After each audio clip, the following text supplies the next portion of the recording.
Today is part 2 of our Nashville Predators End-of-Season Awards, and it's all the big ones, folks. Team MVP, Offensive Player of the Year, Defense of the Year, Top Prospect, and Newcomer of the Year. Some zesty discussion will certainly be had today on the Locked On Predators podcast. You're Locked On Predators, your daily podcast on the Nashville Predators. Part of the Locked On Podcast Network, your team every day.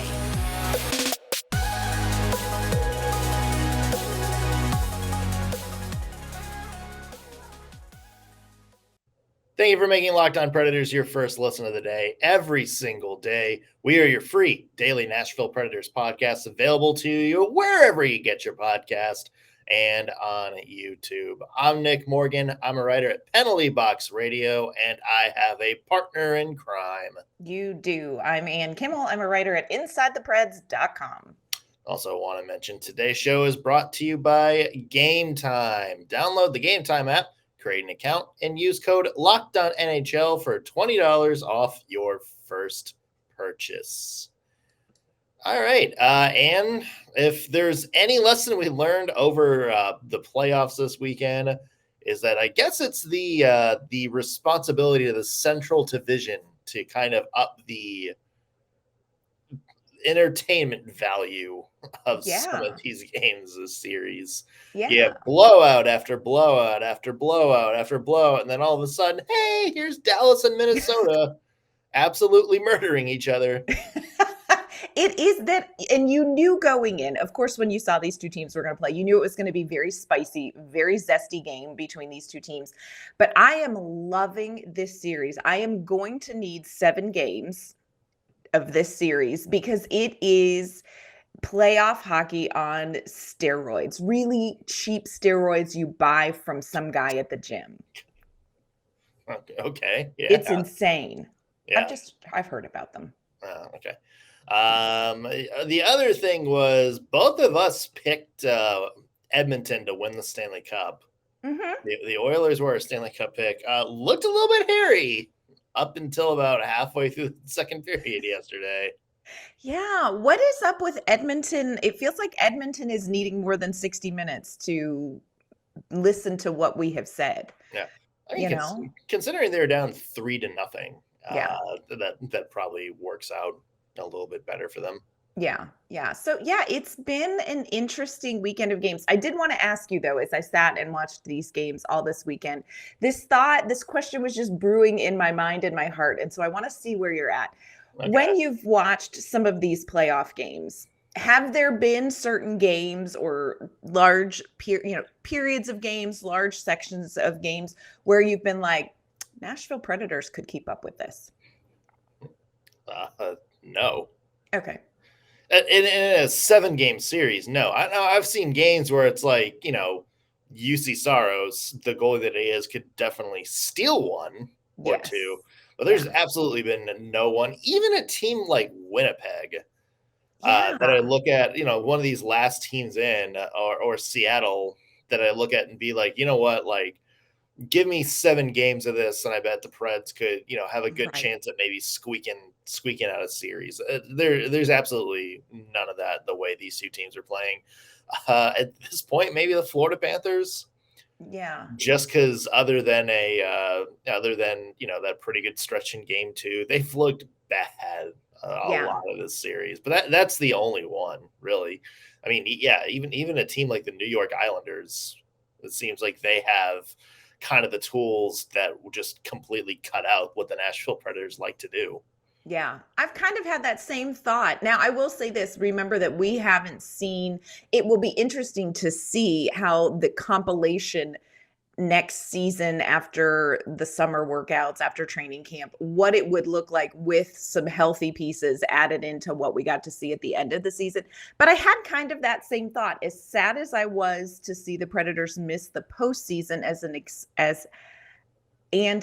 exciting as it was to watch them make that final push to try to get in, I haven't seen a series where I have felt like, that Predators team would have kept this competitive for 7 games, except for, and you said it, Juuse Saros. Yeah. Juuse Saros it's going to be like Juuse Saros versus the world if the Nashville Predators are in the postseason. Yeah. And there's a good reason he's going to probably be one of our awards at the end of this, our segment today, because today is the second half of our Nashville Predators team awards. And we got the big ones. We have team MVP. I think where the Juuse Saros conversation is going to come in. But we also have offensive player of the year, defensive player of the year, which we're just going to go to blue liner of the year because that would probably be Juuse Saros. Newcomer of the year. Mm-hmm. This is one where, whether by trade or call up or free agency or whatever, somebody who played their first inkling of Predators hockey this year, and prospect of the year. So all of these are awards we'll get to today. And let's start off with newcomer of the year. Something I think a lot of we might debate. I think we are going to debate this one because I very heavily weighed circumstance under which the newcomer arrived in my process. Yeah. So I don't think that we're going to have the same one. Maybe we will. I don't know. So my newcomer of the year, believe it or not, is going to be Tyson Barrie. Interesting. I know. I really wrestled with this because this was a season where we got to see so many new faces.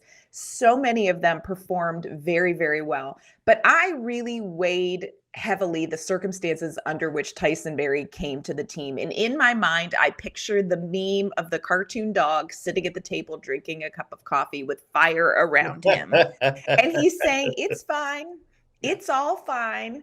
Because that's sort of where Tyson Barrie entered. Like, he was not even in the forefront of my mind as I mourned the entire Mattias Ekholm trade. Of course, Tyson Barrie was one piece of the trade with the Edmonton Oilers involving Mattias Ekholm.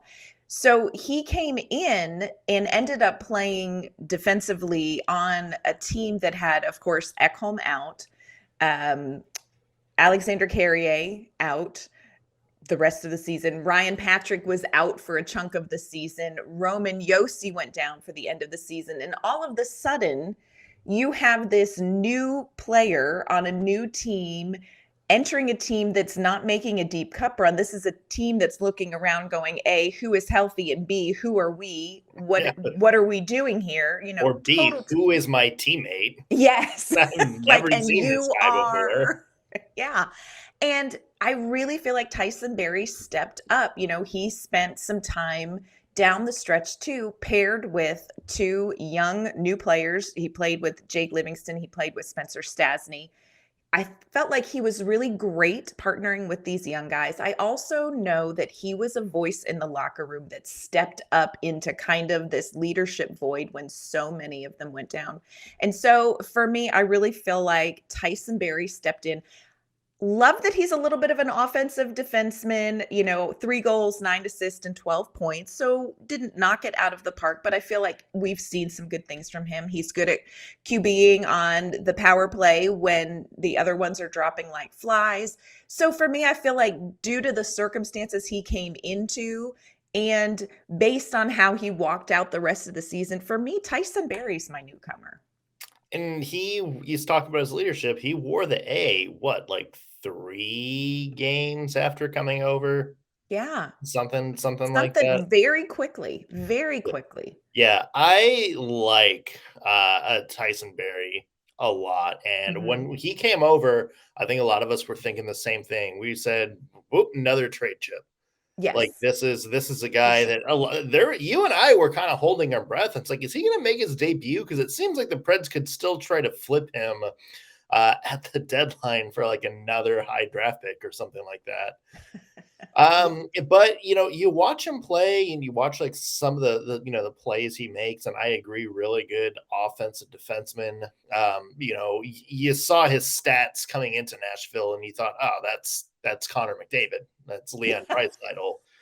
He's getting the residual points from them. Right. But then you watch him play and it's like, oh, no, he's actually stepping up and creating a lot of offense. He's taking a lot of offensive chances. He's really good at starting a play in transition. And so you look at that and you look at this Nashville Predators roster next year, and it's like, that's, a really good tool for the Predators to have, is somebody like Tyson Barrie, who's got a very unique skill set and can kind of help people. So I like the Tyson Barrie pick. Yeah. Yeah. He was such a pleasant surprise to me. I really liked him, and I liked on and off the ice what we were hearing about his performance too. So that's my pick. But who did you have for Newcomer of the Year? Newcomer of the Year was Kevin Lankinen. What a great pick. And this is somebody that, I'm thinking, I had Tommy Novak in mind too, but then I was like, he kind of counts as most improved, like we did last week.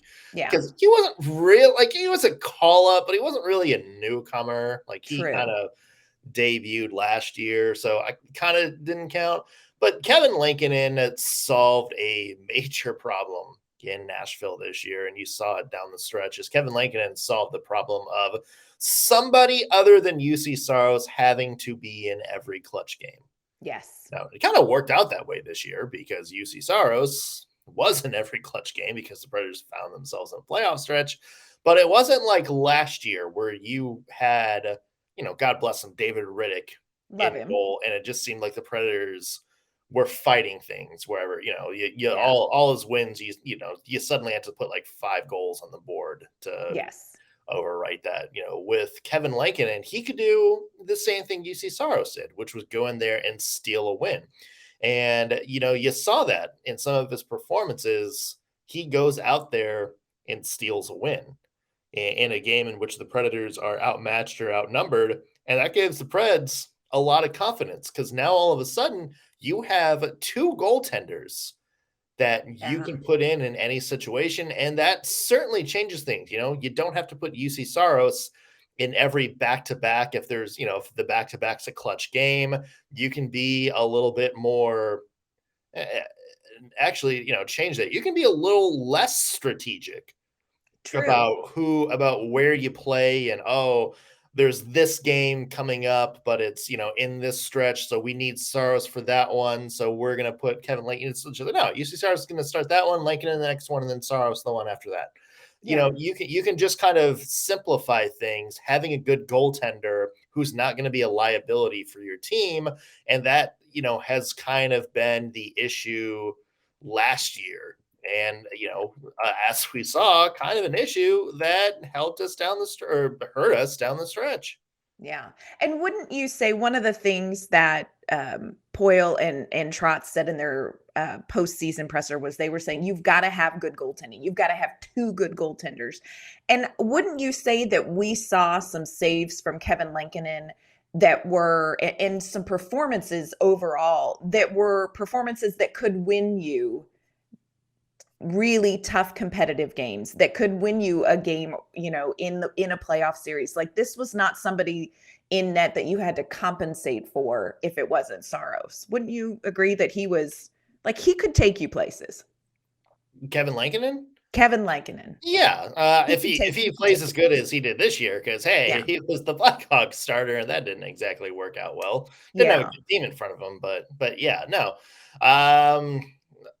I hope that the team doesn't hear that conversation and go, yeah, we could run with Kevin Lankinen. Here's Juuse Saros on the trade block.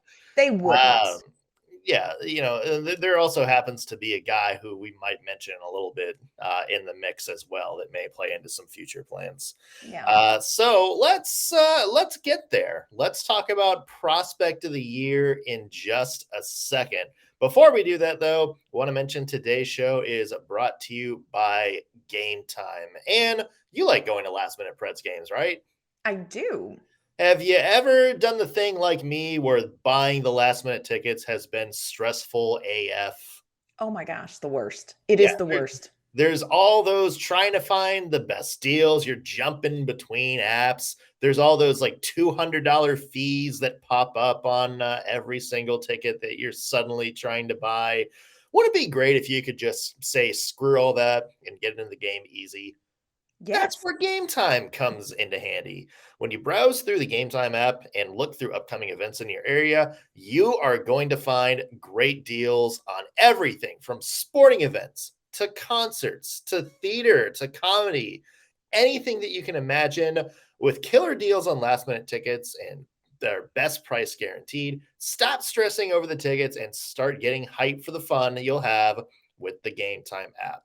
With Gametime, you don't have to plan months in advance. Gametime has deals on tickets right up to the day of the event, and they have exclusive flash deals on tickets for football, basketball, baseball, concerts, comedy, theater, and of course, hockey. Plus, the Gametime guarantee means you'll always have the best price. If you find tickets in the same section row for less, Gametime will credit you 100% or 110% of the difference. There's a reason it's the fastest growing ticketing app in the entire country. So download the Gametime app, create an account, and use code LOCKEDONNHL for $20 off your first purchase. Snag the tickets without the stress with Gametime. Terms apply. Again, all you have to do is create an account and redeem code LOCKEDONNHL for $20 off. Download Gametime today. Last minute tickets, lowest price guaranteed. All right, and we're trucking through our Predators end of season awards. Let's go to Prospect of the Year. A comment that you and I have had means that we might not have the same person for this one either. Yeah, and again, I kind of weighed a lot of weird things with this one, and we'll talk through that as we share our picks. And there were several. I think if you look at what has been happening in Milwaukee, what we've seen here in Nashville from some of these players that have come up, this is a hard award to give because I think we're seeing some really great things from the Predators prospects, which is exactly where we need to be as the Nashville Predators are looking to kind of reset. But I went with somebody that we did see just briefly in Nashville. And I've got to be upfront that perhaps there is a little bit of bias in this because this is a player that I've watched for a couple of seasons at development camp and have always really liked his game. Mhm. But I'm going with Spencer Stastny. Interesting. I know. And I know what everybody is probably going to say. How can it not be Luke Evangelista? And Luke Evangelista definitely made the short list, as did a couple other people.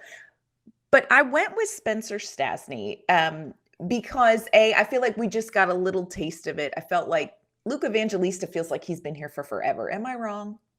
Feels like he's been here forever. Yeah, it seems like it's funny. It seems like he's been here longer than some of the other prospects who were drafted like 5 years ago. Yeah. And I take nothing away from his performance, and his performance may come up later in this episode. Who knows? We'll see. But for me, I loved what I saw from Spencer Stastny. Part of it is the route that he took to get to the ice at Bridgestone Arena, because this is a player who kind of really committed and went all in on the NCAA route. He played for 4 years at Notre Dame and then headed to the Milwaukee Admirals for the first time this past season. And I've seen him at development camp, and I love this kid's game. And he is one of those players, our good friend Eric Dene, who works at Penalty Box Radio, he will tell you Spencer Stastny has just an incredible talent when it comes to skating. He's incredibly talented. So that's something that jumps out. But I loved how seamlessly he transitioned to the NHL game. And nothing about how he was set up to do that was easy. He really came into a team that was struggling. He came into a team that was very depleted defensively.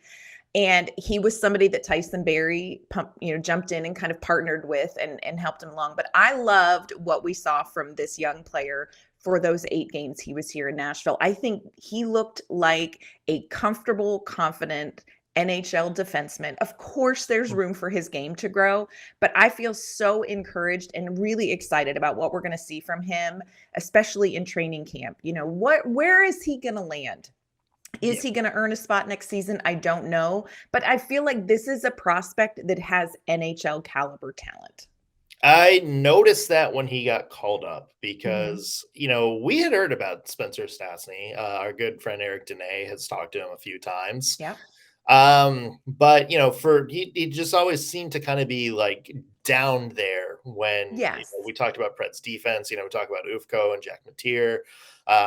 Even guys like Mark Del Gaizo have gotten a lot more, I guess, widely talked about. True. Kind of speculation.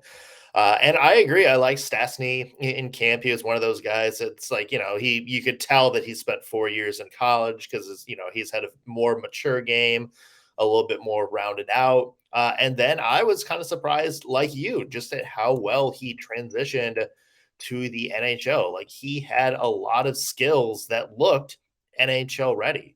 Like, to the point where it's like, if he's on this team next year as like, the 5th or 6th defenseman, like, I'd be like, I'm fine with that. Like, Yeah. I have no qualms about that whatsoever. I think he's going to wind up in Milwaukee. Probably just should use an extra year there. But at the same time, like, you saw him and it's like, give it another year or so. And this guy is going to be like, Alexander Carrier. Yes. Just really not necessarily a star, but a very serviceable, reliable defenseman. Yeah, I would agree with that. Love him. Yeah. Who did you have for prospect of the year? I'm curious about prospect of the year. Well, it's somebody who came to Milwaukee this year. Somebody who, like Spencer Stastny, has had some NHL action. Okay. Unlike Spencer Stastny, though, it's somebody who has been very highly heralded. Okay. And that is somebody that's going to be Yaroslav Askarov. Okay. There's a couple people that I could have picked here. Obviously, Nolan Burke out of nowhere had a fantastic season. Gosh, he did. Joakim Kamel had, looked, pretty solid, at times out in Finland. But to me, Yaroslav Askarov, this was the storyline heading into the season, wasn't it? Was him coming to North America for the first time. And I think, and we might have talked about this before the season, but it seems like we were kind of expecting maybe we were going to have to give him some leeway and just be like, okay, he's going to need some time here. Yes. And, we thought maybe he and Devin Cooley would be like 1A, 1B down in Milwaukee, just because Askarov hasn't played a lot of hockey since being drafted, for reasons we've talked about. Yeah. But he came in there, and within like the first month, you could see Carl Taylor in Milwaukee is like, nah, yeah, we're just gonna make him the guy. Yeah. And you saw it. You saw the way he plays the game. He's like, almost like Juuse Saros, and just the very much aggressiveness, towards getting the puck, aggressiveness and cutting down angles. But his athleticism is just off the charts. Like, his ability to be wild, kind of jump out and be aggressive and trying to make a save, but also the athleticism to get back in position or quickly maneuver to another part of the ice. 3 shutouts this season in Milwaukee, 9-11 save percentage. That's something that I think the Preds kind of wish might have been a little bit higher, but something, for your first starting job in pretty much ever since, youth hockey, that's not bad. That's something the Predators can work with. And, you saw him come up in Montreal this year. Yeah, I mean, not the best debut. He certainly had absolutely zero help in front of him, but, you saw enough of, okay, that was a really good save. That was a really good play that makes you think like, okay, he's on the right track. So for me, Askarov's my guy. I will tell you, I love this young man. Like, I just want to have him over for Thanksgiving dinner and feed him pie, and because I love him. He stresses me out, y'all. He stresses me out on the ice because, like you said, he is so aggressive in net. And we saw, on a shootout, him jumping out to, kick to use his stick and swat the puck away. I mean, he stresses me out. And there's definitely aspects of his game that need some more refining. Yeah. But oh my gosh. You could say that. Is this young man not so fun? And here's the other thing I love about him. He is so good for hockey. Yeah. He is so good for hockey. Just personality, his just natural charisma, his, I don't give a whatever about how I'm supposed to answer questions or what I'm supposed to be. He's so great. I love this kid. Stresses me out in net, though. I'm not going to lie. Like, I don't know if I could take him full time in Nashville yet. Well, he's going to have at least one more year. At least one more year. And I think that's the right call. Don't you agree? 100%. Re-signing Kevin Lankinen for one more year is the right call. It's the right call for Juuse Saros, for Kevin Lankinen, for the Nashville Predators, and for Yaroslav Askarov. Yeah, absolutely. And let's get to Defensive Player of the Year. If we were counting defense and goaltending, I think we know who it would be. Yeah. So let's take Juuse Saros out of the equation. Just make this pure Defenseman of the Year. Yeah. I think we both know who I'm going to pick here. I'm going to guess Ryan Patrick. Ryan freaking Patrick freaking McDonough. Yeah. Freaking. I would say that is a safe call. Yeah. I mean, what do you even say? He played 71 games. He only had 2 goals, 18 assists. So this is not somebody who is ridiculously offensive minded. I am blown away by the small, minute, brilliant defensive things that Ryan Patrick does consistently well every game. He was also somebody who was a huge part of Nashville's wildly successful penalty kill. I would put him on the ice against most any of the top forwards in the entire league and say, we're neck and neck here. He can handle you. Off ice, I love his wisdom. I love his experience. I love his leadership. I love the way that he was another one of those players who stepped into a leadership role with these young guys. I just think he's a quality person off the ice. But for me, defensively, I never get tired of watching him, not because he's doing these big, flamboyant, amazing defensive plays, but because he does these small, minute, brilliant things consistently well. And I've learned so much just watching Ryan Patrick play. Yeah, he's one of those guys where you kind of got to put the stats and numbers away because the analytics don't really favor him a lot this year. Yeah. But you watch, and that's because he is doing kind of the old school defenseman job, which is, get his body in front of the puck. We've talked about this a lot, just kind of, the veteran sound, never in the wrong place at the wrong time kind of play. You don't see him. I don't recall a lot of big mistakes from him this year. Nope. If any. Yeah, I mean, I would say that the only caveat I have to him, Anne. Yes. Does people no longer on the Predators count for consideration for this award? Oh, you're going to go there. You know what? This is our show. These are our awards. We can do whatever we want to. We ain't lost. Yeah. I mean, if we're counting Mattias Ekholm, it's Mattias Ekholm. Yeah. But here we are watching him in the playoffs. Yeah. In a series that I predicted a sweep just because I wanted to be cool and special. You're still cool and special. You're just cool, special, and wrong. I'm cool, special, and wrong, and proud of it. That's okay. Let's go to Offensive Player of the Year, and this is one I feel like we can take in a lot of different directions when you factor in things like injuries and the dreaded E word, expectations. Oh, they're brutal. Yeah, I actually surprised myself as I weighed this one out, and my best Offensive Player of the Year was Tommy Novak. Okay, yeah, we're on the same track. Okay. And it feels weird to say that. At the beginning of the season, you couldn't have paid me any amount of money to place that bet. Who would have thought we would have seen Tommy Novak consistently this season? But, like sands through the hourglass, so are the days of the Nashville Predators' lives. Tommy Novak, 51 games, 17 goals, 26 assists, 43 points. This is a guy who finished the season 3rd in total points, playing 16 less games than Josi, who was 1, and 20 less games than Duchene, who was 2. Tied for 3rd in power play goals with Duchene and Johansson. 1st in shooting percentage. His shooting percentage was redonkulous. And it was 18.3%. Ryan Johansson's was 2nd with 14%. He was 4th in power play points behind Josi, Duchene, and Forsberg. This is a guy who is as good as the other guys. We really saw something from Tommy Novak, who, by the way, earned only $750,000 being the offensive player of the year. And I think only making what was his extension next year was like 800,000 or something Yeah. like that. Yeah. So He's going to prove you that, have I'm your afraid. best offensive player on a new contract at $800,000. Yeah.